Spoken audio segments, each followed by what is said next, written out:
This is TWiT. We're finally seeing some information about Microsoft's answer to the Echo, which Microsoft's not making. Harman-Kardon is, right?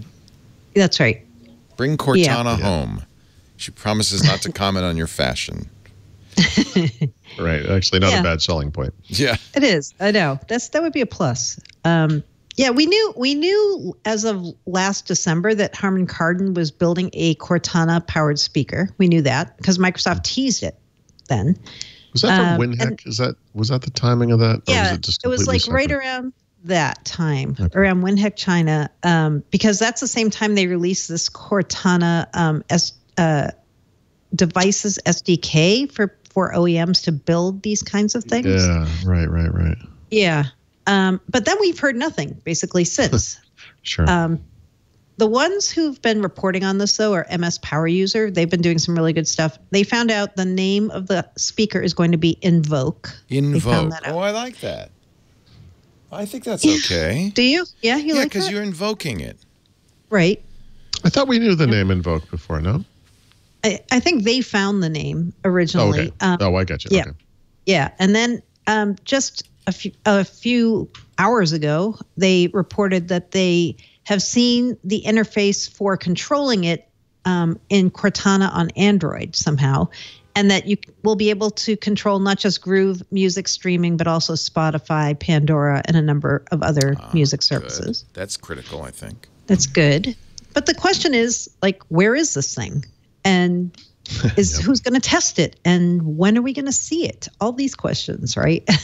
Will it be? Do we know if it will be voice invocable? Will you just say, "Hey, you know who"? Or it has to be, right? Hey, C. Yeah, for sure. For sure it will. Yeah.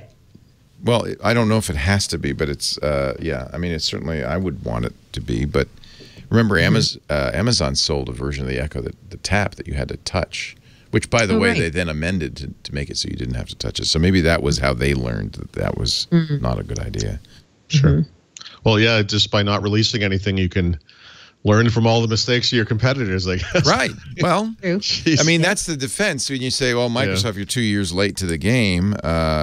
You're even after Google. But that's the defense is, yeah, but look, we can kind of see what worked and didn't work. Boy, I don't know. Every passing day, this seems late to me. And I spoke to them back in January, and they seem to have a master plan. They seem to be unconcerned. In sort of a superficial level, I appreciate the notion that this market hasn't really gelled yet, and they feel like that if they come in with something really high quality and necessary, that it could be successful. But I'm sure that's exactly what they said about the iPhone. I really feel like they have to have something. Yeah. The interesting thing was at WinHeck China, they said if you're using Cortana this way, you have to have a screen. Yeah, right. I remember that. That was weird. If it's on Windows 10 IoT, anything that's got Windows 10 IoT inside has to have a screen to use Cortana voice in this kind of a fashion. Makes no sense. We found out later this is powered by Linux. The Harman-Kardon speaker is powered by Linux. It's not powered by Windows. That's embarrassing. Well, in a way, it kind of doesn't matter, right? Of course it doesn't. No, it doesn't matter. But what does matter is that screen requirement on Windows IoT. The point of IoT is that it can be headless. Well, not the point. One of the points of it, is that it can be headless. Yeah, you don't want screens on a lot of them. Yeah. Right. Yeah. That's very common. But that's a definite requirement. It's not something Microsoft has amended. I don't think they're going to change it. If you want to develop a speaker and you're an OEM and you don't want to have a screen, you can't use Windows 10 inside.